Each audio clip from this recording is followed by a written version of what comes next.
macallimiinta waxaan leeyahay ama maamulayaasha madaariska ardayda wax badan ayaa ku kaydsan khayr badan ayaa ku jira in ay hawshoodaasi xil weyn iska saaraan oo ay barnaamijkoodaasi la abaabulaan oo ay ardayda dhiirigeliyaan oo ay ardaydu waxa ay qabsanayaan ay hiil iyo hooba ay la garab istaagaan iyo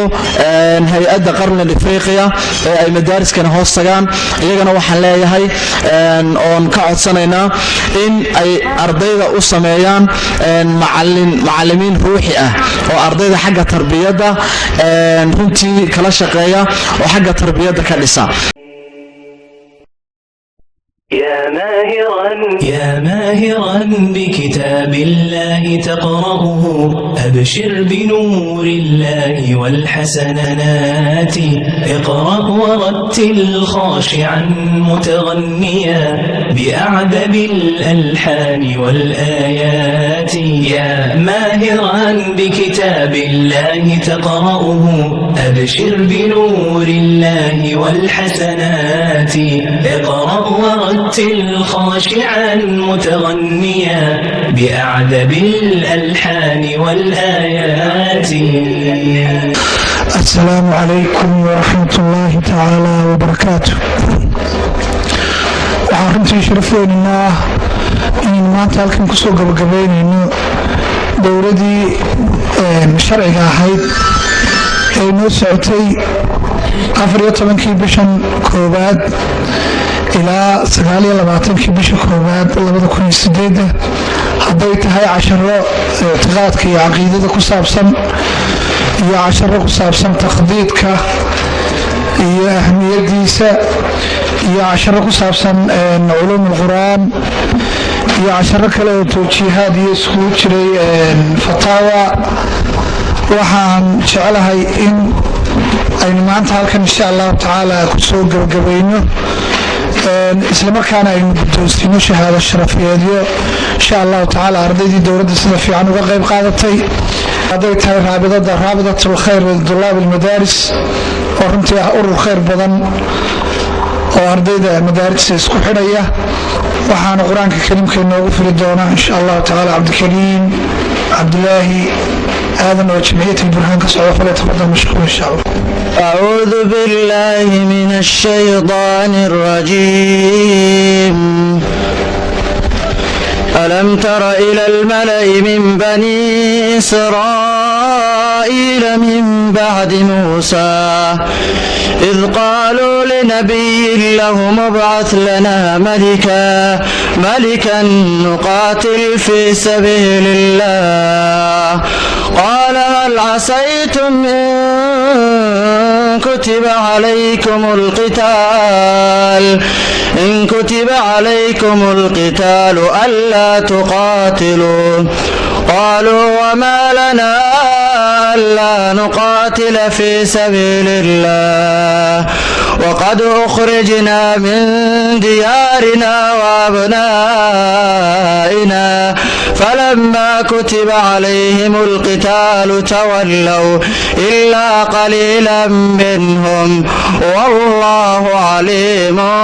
بالظالمين. جزاه الله خير الجزاء. waxaynu ugu xigi doontaa kelmadaha musiinayna fadiilada sheekh yuusuf aadan. waxaan salaamayaa walaalaha soo diyaariyey dowladan amase seminaar kalimka inoo dhammaaday iyo dadkii ka qayb qaatay mataqaanaa fulintiisa iyo ardaydii mataqaan sida sharafta leh u soo camirtay ee uga faa'iidaysatay dhammaantood waxaan ku salaamayaa salaamta islaamka assalaamu calaykum waraxmatullahi wabarakaatu.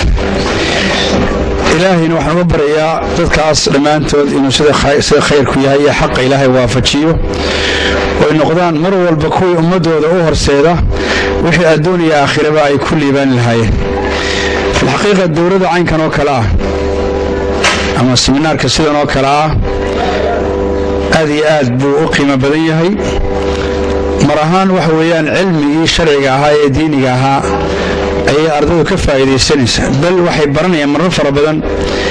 allahoodii ayaa lagu xidhayaa siday ilaahay u caabudi lahaayeen siday xaaraanta iyo xalaasha u kala baran lahaayeen siday akhlaaqda wanaagsan iyo taxuna kala baran lahaayeen. muddadaa yar waxay faa'iidaysanayaan waxyaalo laga yaabo inay 10 sano haddii suuqa joogaan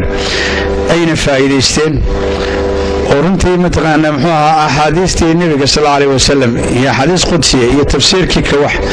iyo haddii la koranaya waxyaalo fara badan oo mataqaanaa aan arday qofka caadiga suuqa jooga faa'iidaysteen ama xataa ka darsiga dhageysanaya mataqaanaa meelaha cilmiga laga baranaya muddada yar ku heleen ayay heleen dad fara badan oo mataqaanaa iyaga ka mid ah way isbarteen oo iyagoon suuqa marka hore soqoonin ama aan saaxiibnimo ka dhaxaynin ayay saaxiibana waliba laga yaabo qaarkood ilaahay dartii inay isu barteen runtii waa fursad aad iyo aad u qaali ah oo aad iyo aad u qiimo badan oon jecel insha allahu tacaala waqtiyaalo soo socda inay iyagaas ay mataqaanaa muxuu ahaa ay daa'imto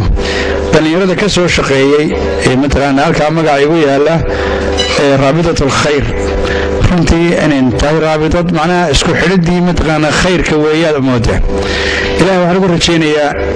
inay hawshoodaas ay mataqaanaa sii lama laabaan ilaahayna ajar iyo xasanaad oo ka siiyo qolada soo qabanqaabsanaya waxaan u rajaynayaa inay mataqaanaa halkaa ay camal ka wadin saalixa ka sii wadaan oo ayna dib uga soo noqon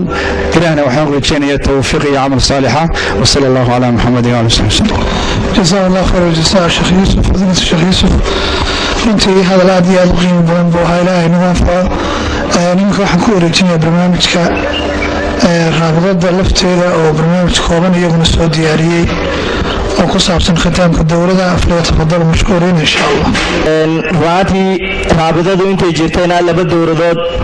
ayaa u suurta galay marka tani waa mid ka mid ah dowladooyinkii ay raabidadu qabsatay dowladuna waxay noo bilaabatay 14 bishii 12 2007 waxayna soo gabagowday shalay oo ku beegnay 9 bishii 1 2008 haddaba annagoo ah raabidatul khayr li tulaab al madaaris waxaan halkan ugu mahadnaqaynaa dhammaan culimmadii ka qayb gashay siday wanaagga u faafiyaan ardaydana ugu soo bandhigaan dowladda oo ugu horeeyo سعد محمود oo runtii gacan libaax laga qaatay dowladda aad iyo aadna waan ugu mahadnaqaynaa halkan iminkana waxaan runtii ku soo dhaweynayaa gudoomiyaha raabidatul khayr li tulaab al madaaris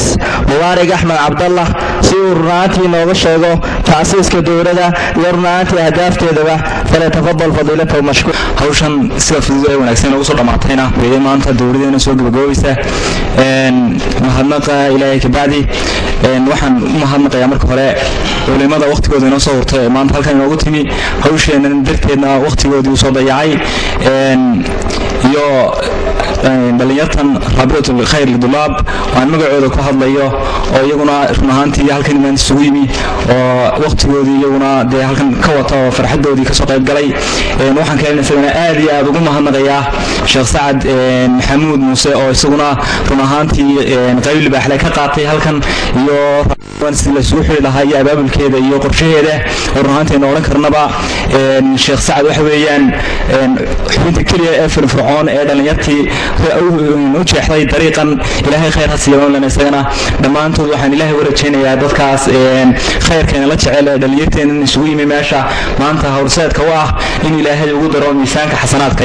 geela marka la waraabinayo haduu meel halka nima baa ceeliyo dadka u sii jooga halka uga dhawaaqaan kulba ninkii dhawaaq badan birkada aad looga qeylinayo inuu ku yaacaya marka kaalintaas dadka taagan geeli waa kaas uu umayo biyo doonaya marka dhalinyarada waxaan ka dhiganahay deeda geelaas oo kale oo waynu amano cilmi inuu amano culimadina waa kuwa dadka taagan oo ragii waraabinayay marka ayaguna inay dirbiyaa min doonina dariiqaynu mari lahayna waxa weeyaan raabidatul tulaab al khayr